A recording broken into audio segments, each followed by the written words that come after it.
मानते हैं कि 13 तारीख को जब एग्ज़ाम हुआ तो पेपर लीक हुआ है? 13 तारीख को मेरे पास 1:20 पर कॉल आता है। बड़ा साजिश है इसके पीछे कि मुख्यमंत्री साहब का वो ड्रीम प्रोजेक्ट था। आयोग क्या है? आयोग किस चीज़ को मानता है? खुद अफवाह फैला दिया। वो तो कह रहे थे कि बंद कमरे में जब बैठे कोई तो खान सर नॉर्मलाइजेशन का सपोर्ट कर रहे थे। अब आप हमसे कहिएगा कि लहंगा कैसा ड्रेस है, तो हम यही कहेंगे ना कि लहंगा अच्छा ड्रेस है। तो क्या हम कल से लहंगा पहन के हम घूमेंगे? डीएम आए तो उनका एक वीडियो वायरल हुआ, आपने भी देखा होगा कि एक छात्र को वो थप्पड़ जड़ देते हैं। तो क्या ये न्याय संगत है? आपका व्यवस्था क्या कर रहा था वहाँ पे? निठल्ले थे सब नाम मतलब क्या बोलिएगा, गाली निकलता है। पहला नार्को टेस्ट खान सर का होना चाहिए। हमने पूरा डिटेल दिया है पटना हाई कोर्ट को। क्वेश्चन पूछेगा पता है कैसा, कि दाढ़ी किसको होता है, पुरुष को कि महिला को?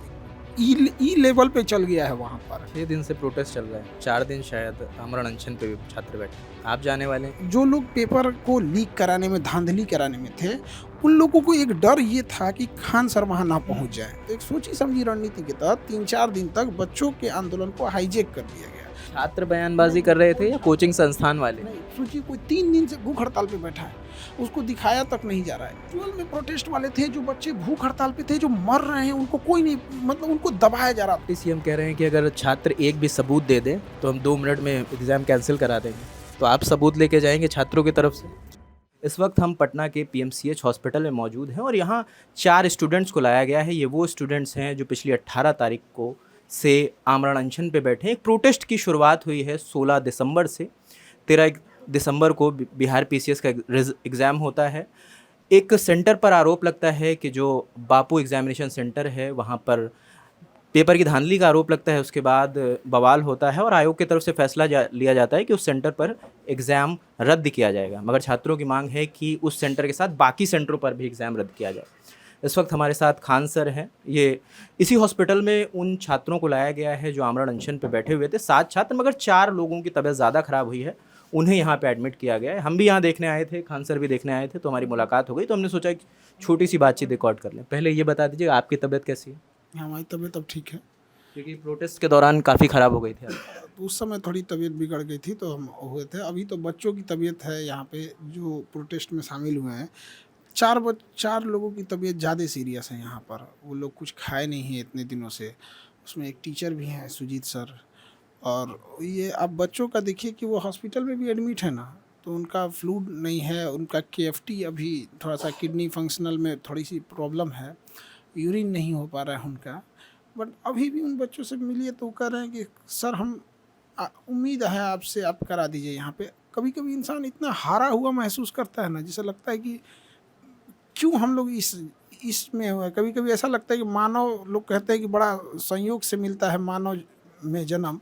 जब इतना सब दुख दर्द देखते हैं बच्चों का ना, तो कभी कभी लगता है कि संयोग नहीं, दुर्भाग्य से मिलता है ये सब चीज़ें।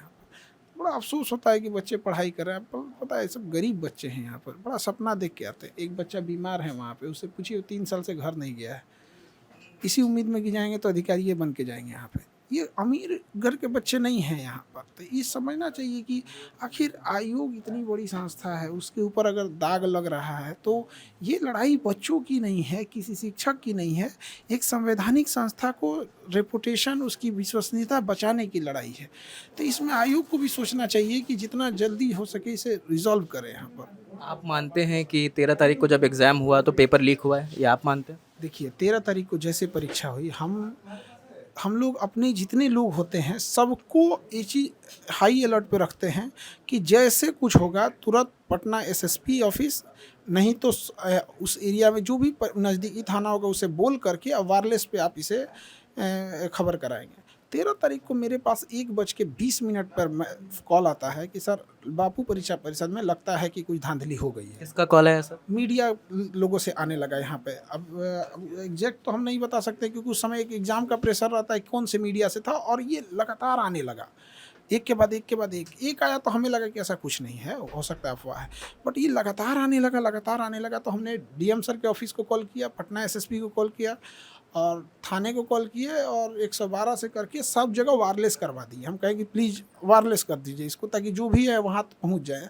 और हुआ भी, पटना एसएसपी और डीएम वहाँ खुद पहुँच गए वहाँ पर। और जब हो गया उसके बाद 10 मिनट बाद तो मीडिया में ऐसे आने लगा यहाँ पर।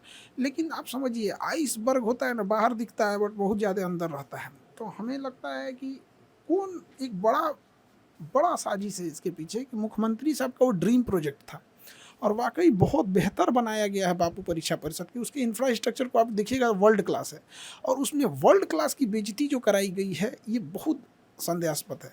हम उसके बाद बड़ा आहत हुए, हमको समझ में नहीं आया हम करें क्या करें यहाँ पर। अब सोने को जंग लग जाए तो इंसान लोहे से क्या उम्मीद रखेगा। आप क्या उम्मीद करते हैं मोतिहारी दरभंगा यहाँ पे क्या हुआ होगा यहाँ पर। तो हमने फिर उसके बाद सैटरडे संडे आ गया तो हम हाई कोर्ट गए और वहाँ के कुछ सीनियर एडवोकेट लोगों से बातें की हैं तो हमने हाई कोर्ट में केस डाल दिया, PIL डाल दिए वहाँ पर इसको लेके कि आप जिन बच्चों की परीक्षा आप उनको जिस तरह से एडमिट कार्ड देते हो आप उनके सेंटर का CCTV फुटेज डाल दो। अगर कहीं अफवाह है तो अफवाह भी गलत है और अगर सच है तो उसे अफवाह के नाम पे दबाना भी गलत है।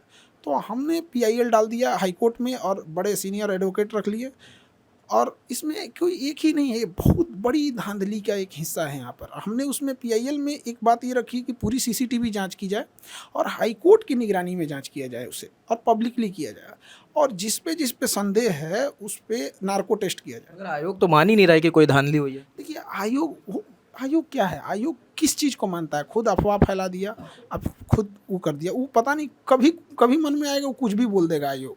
उसको किसी दिन कहेगा ना कि BPSC का परीक्षा वही देगा जो साड़ी पहन के घूमेगा, तो उस पर भरोसा ही खत्म हो गया है। ये भी कह रहे थे कि जब मेरी सेक्रेटरी से बात हुई वो तो कह रहे थे कि बंद कमरे में जब बैठे कोई तो खान सर नॉर्मलाइजेशन का सपोर्ट कर रहे थे।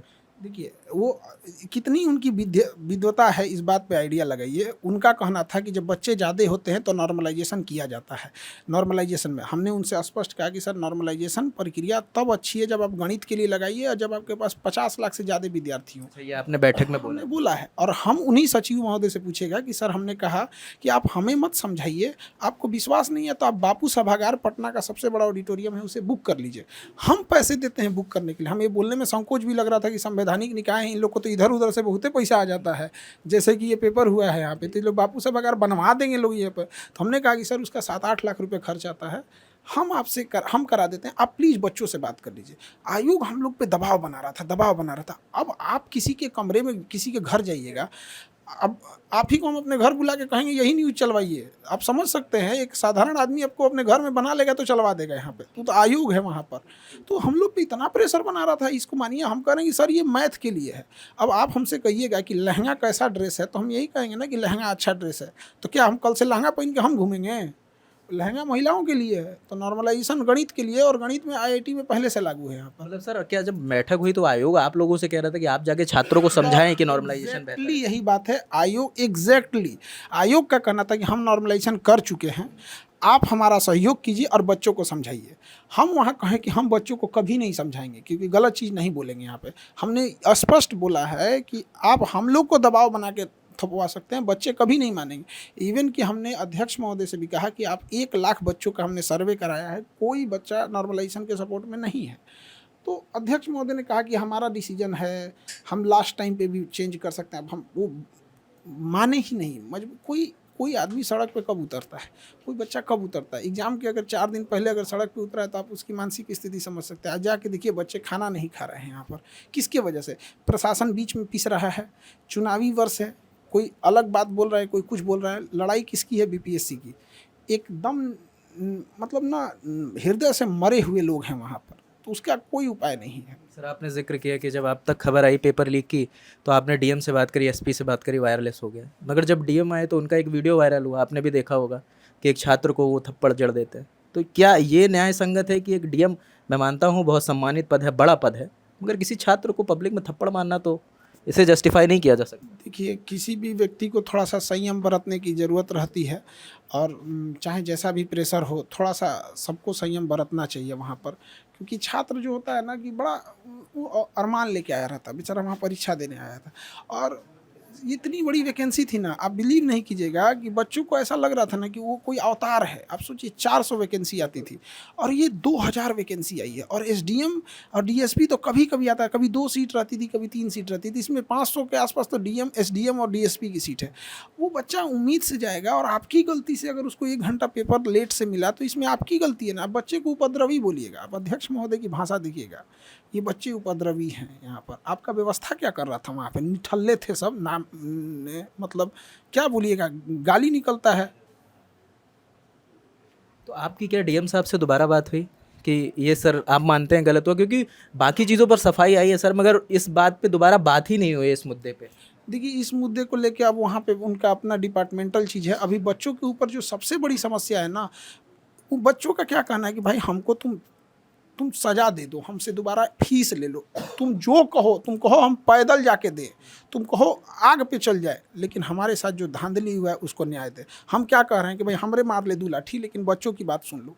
तो अभी हम लोग की बच्चों की सबसे बड़ी समस्या क्या है, आप समझिए उसको। उसके साथ जो धांधली हो गई है, कहीं पेपर 10 मिनट लेट मिल रहा है, कहीं पेपर 1 घंटा लेट मिल रहा है। हम मानते हैं कि कहीं पे भी अगर परीक्षा होगी 2-4 मिनट लेट होता है, और तब लेट होता है जब आपने एक्स्ट्रा टाइम नहीं लिया। आप बच्चे को 10 बजे एंट्री कराए हो, 11 बजे बंद है। हमारे क्लास की एक लड़की थी, आप वो ट्रेन से गई, उसका महज 2 मिनट लेट हुआ तो उसको सेंटर में घुसने नहीं दिया। कई केसेस आए हैं सर। आप लोग मीडिया में रहते, आपके सामने वो रो रही थी। अब सोचिए, उन एक लड़की को पढ़ने के लिए कितना तकलीफ होता है। जब 2 मिनट लेट से आप बच्चे को घुसने नहीं दिए, वो बच्चा कैसे आपका 1 घंटा बर्दाश्त करेगा।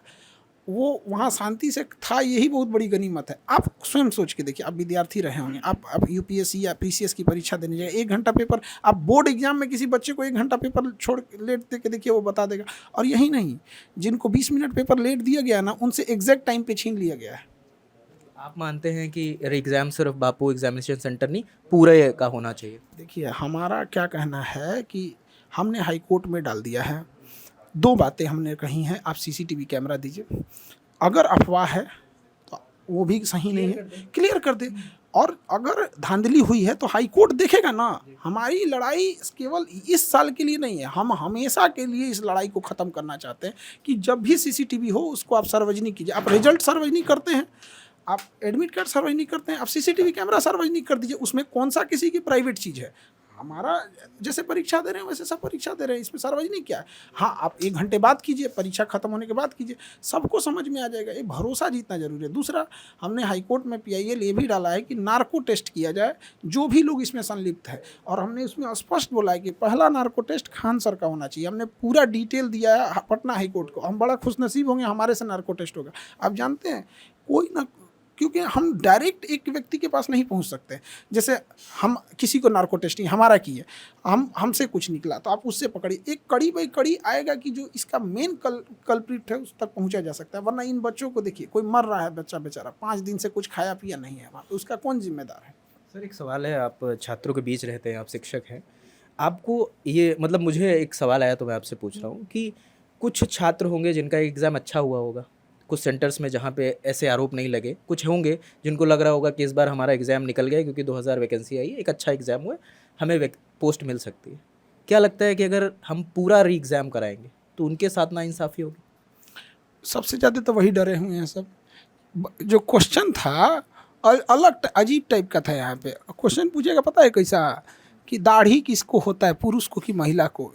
ई लेवल पे चल गया है वहाँ पर, पूछ रहा है। अब आपसे अगर पूछा जाए कि आगरा का ताजमहल कहाँ है, तो आप क्या कहिएगा उसमें। जब खुदे बोल रहा है आगरा का है, तो यहाँ पे कह रहा है कि पटना साहिब कहाँ है, लुधियाना में है। तो परेशान है सब यहाँ पर कि कट ऑफ कितना जाएगा। बात यहाँ ये नहीं है। हमारा क्या कहना है कि 10 अपराधी छूट जाए, लेकिन एक निर्दोष को सज़ा नहीं होना चाहिए। हमारा नहीं, सुप्रीम कोर्ट का कहना है यहाँ पे। तो हम क्या कर रहे हैं, किसी से हमने अधिकार नहीं छीन रहे। हम कह रहे हैं कि अगर किसी बच्चे को गिरफ्तार से जाए, आप उससे दोबारा फीस ले लो। हम बच्चों के बिहाफ पे कह रहे हैं कि बेचारे परेशान हैं यहाँ पे। रही बात जैसे आपने कहे मारने पीटने की, हम क्या कर रहे हैं कि मार ले भाई हम ही को 2 लाठी, लेकिन उन बच्चों के साथ न्याय कर दो। बस यही कहना है। आप डिप्टी सीएम कह रहे हैं कि अगर छात्र एक भी सबूत दे दे तो हम 2 मिनट में एग्ज़ाम कैंसिल करा देंगे। तो आप सबूत लेके जाएंगे छात्रों की तरफ से? जब फॉर्म भी छात्र भरे और परीक्षा भी छात्र दे, आवाज़ भी छात्र उठाए, लाठी भी छात्र खाए, सबूत भी छात्र कहेगा, तो फिर सज़ा भी छात्र देगा ना। तो ये भी कह दें कि अगर सबूत दिया जाएगा तो देखिए, डिप्टी सीएम सम्राट चौधरी जी क्विक एक्शन लेते हैं। उनमें एक चीज़ है कि अगर वो एक्शन लेंगे तो क्विक लेंगे यहाँ पर, कि जो चीज़ होगा यहाँ पर। लेकिन हम ये क्या कह रहे हैं कि जिन जिन जगहों पे हम बच्चों का मांग है, कहना है कि यहाँ धांधली हुई है, उप मुख्यमंत्री जी हैं, वहाँ का सीसीटीवी फुटेज दिलाते हैं यहाँ पर। बच्चों के लिए बड़ा न्याय होगा। हम लोग बड़ा नाम लेंगे उनका। हम लोग ऐसे भी कहते हैं कि भाई आप आए तो इंटरफेयर करिए, ठीक है। आप न्याय की आप सबूत कहाँ से लाएंगे। हमारे घर में आपके साथ अगर बदसलूकी हो जाए, आप सबूत लाएंगे? मेरा घर, मेरा सीसीटीवी, मेरा स्टाफ, मेरा एम्प्लॉय, बच्चा कहाँ से लाएगा? आप बच्चा बक्सर का है, भेजे हैं भागलपुर, 2 घंटा बाद वो चल आया, आप उससे सबूत मांग रहे हैं यहाँ पर? हाँ, दामिनी के हत्यारों को तो सबूत दे के 10 साल लग गया फांसी देने में, तो इन बच्चों का न्याय कर देंगे, बेचारे कहाँ जाएंगे सब? आप धरातल पे सब उतर के देखिए, कहाँ से सबूत लाएगा यहाँ पर? तो 6 दिन से प्रोटेस्ट चल रहा है, 4 दिन शायद आमरण अनशन पे छात्र बैठे हैं। आप जाने वाले हैं? क्योंकि अभी मेरी बात हुई तो वो कह रहे हैं सर का इंतज़ार है, अभी सर पहुँचे नहीं। आप जाने वाले हैं? हम लोग भी वहाँ, हम सारे लोग विद्यार्थियों के साथ हैं, लेकिन कुछ जो लोग पेपर को लीक कराने में, धांधली कराने में थे, उन लोगों को एक डर ये था कि खान सर वहाँ ना पहुँच जाए। तो एक सोची साची रणनीति के तहत जब मतलब ऐसा क्यों? मतलब ऐसा ही लगता है कि मतलब उनको पता है कि खान सर अगर बात बोलेंगे तो जेन्युइन बात बोलेंगे, हमको ना ये फर्क नहीं पड़ता है कौन रूठेगा कौन नाराज हो जाएगा, क्योंकि हमको खान सर किसने बनाया है? विद्यार्थियों ने। तो हमको बस उनकी चिंता रहती है यहाँ पर। तो उनको लगा कि ये आदमी ना पहुँच जाए, तो एक सोची समझी रणनीति के तहत 3-4 दिन तक बच्चों के आंदोलन को हाईजैक कर लिया गया और तरह तरह की उल्टी सीधी बयानबाजी की गई कि खान सर नहीं आने चाहिए, ये नहीं आना चाहिए। तो लेकिन वो थोड़ा थोड़ा बच्चों को, छात्र बयानबाजी कर रहे थे या कोचिंग संस्थान वाले? नहीं, कोई छात्र ऐसा नहीं कर सकता है किसी के बहकावे में आके। अगर ऐसा, वही पूछ रहा हूँ, कोचिंग संस्थान वाले बहका रहे थे? अब ये तो जांच का विषय है, क्या करेंगे। लेकिन बाद में बच्चों को समझ में आया कि जो बच्चे भूख हड़ताल पे थे उनको 3 दिन बाद दिखाया गया कि भाई भूख हड़ताल पे बैठे हैं। आप सोचिए, कोई 3 दिन से भूख हड़ताल पे बैठा है, उसको दिखाया तक नहीं जा रहा है। ये क्या हो सकता है ऐसी चीज़? एक सर हैं वहाँ, सुजीत सर, आप देखिए हॉस्पिटल में इसके बगल वाले बेड में एडमिट है, 5 दिन से कुछ नहीं खाए हैं। चौथा दिन लोगों को पता चला कि भूख हड़ताल पे बैठे हैं। क्यों उनको छुपाया जा रहा है? कहीं ना कहीं मतलब कहने का मतलब है प्रोटेस्ट में वो लोग दिख ही नहीं रहे थे जो एक्चुअल में प्रोटेस्ट वाले थे, जो बच्चे भूख हड़ताल पे थे, जो मर रहे हैं, उनको कोई नहीं, मतलब उनको दबाया जा रहा था। तो धीरे धीरे चीज़ें सामने आई यहाँ पर, और एक्चुअल चीज़ें जो हैं बच्चों को अब जाके देखिए, उनकी स्थिति जाके देखिए, आप देखिएगा आपके आँख से आंसू आ जाएगा वहाँ पर। आप वहाँ पे उनकी स्थिति देखिए, इनको 3 दिन बाद पता चला इन बच्चों की हालत ऐसी है यहाँ पर। तो लेकिन ऐसा नहीं है कि कभी कभी लड़ाइयाँ लंबी होती हैं, लेकिन जीत हमेशा होती है, इंसाफ को इंसाफ मिलता है। छात्र मुझसे कह रहे थे कि आप पूछ लीजिए कि कब आएंगे आप उनसे मिलने। अभी हम लोग हॉस्पिटल में हैं, अब यहाँ से आप देख रहे हैं स्थिति क्या है। जैसे यहाँ से हम लोग देखते हैं इनकी स्थिति हो जाए, कई बार हम लोग को 2 डिसीजंस में कौन अर्जेंट है उसे लेना पड़ जाता है यहाँ पे। तो हॉस्पिटल वाला था यहाँ पे, फिर इसके बाद उन लोग को देखेंगे लोग। मतलब उम्मीद है कि आप वहाँ पहुँचेंगे? उम्मीद क्या, हम एक बात बताइए, छात्रों में शिक्षक नहीं जाएगा तो कौन जाएगा यहाँ पर? तो ये चीज़ है। इसके अलावे भी अधिकारियों लोगों से मिलना, अध्यक्ष जो आयोग हैं उन्हें कन्विंस करना, कोशिश करना रहता है कि सीएम सर को समझाया जा सके, सर थोड़ा आप इंटरफेयर। ऐसे कुछ प्रयास चल रहे हैं आपकी तरफ से? हमारे ओर से पूरा प्रयास चल रहा है। हम तो हाई कोर्ट चले गए, जब तक बच्चे यहाँ आ रहे थे तो हम सोचे कि क्योंकि प्रोटेस्ट में जाने से पहले ये सारी चीज़ें हम कर ले यहाँ पर। तो एक और हाई कोर्ट गए, एक और कोशिश कर रहे हैं यहाँ समझाया जाए, एक और प्रशासन से कह रहे हैं कि देखिए बच्चे हैं, प्लीज़ इन पर कोई सख्ती ना किया जाए। तो चीज़ें होती है, क्योंकि पिछले प्रोटेस्ट में एक बच्चे का पैर टूट गया, हम लाख चाहें तो उसको अब उसका पैर नहीं लौटा सकते, वो लाइफ टाइम मतलब उसको बचा के काम करना पड़ेगा। तो एक जो बैक डोर से काम होती है वो हम लोग कर रहे हैं यहाँ पर। बहुत शुक्रिया सर, इतना आपने समय दिया। ये खान सर थे, जो भी सवाल जवाब थे उनके इन्होंने जवाब दिए। इन जवाबों से आप कितने सहमत हैं? जो छात्र ये सवाल कर रहे थे कि खान सर प्रोटेस्ट में कब आएंगे, उनको भी जवाब मिल गया है। अब अस्पताल आ गए हैं, अस्पताल से कुछ दूरी पे है प्रोटेस्ट स्थल, तो वहाँ भी वो पहुँचेंगे। आगे क्या भी होगा, जो भी अपडेट होगा वो हम आपको देते रहेंगे। प्रोटेस्ट से जुड़ा कैमरे के पीछे राशिद है, मेरा नाम रजत है। देखते रहिए द ललन टॉक। शुक्रिया।